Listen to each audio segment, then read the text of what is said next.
boses niya doon.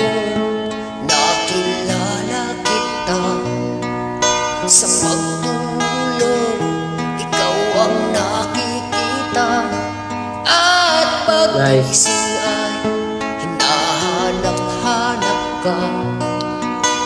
Bakit ganyan? Ano ang nangyari ng pusong ito? Napabaliw na sa'yo. Barako ang boses. Naririto ako, nagsusumamo. Sana'y dinggin ang alay na pagsuyo.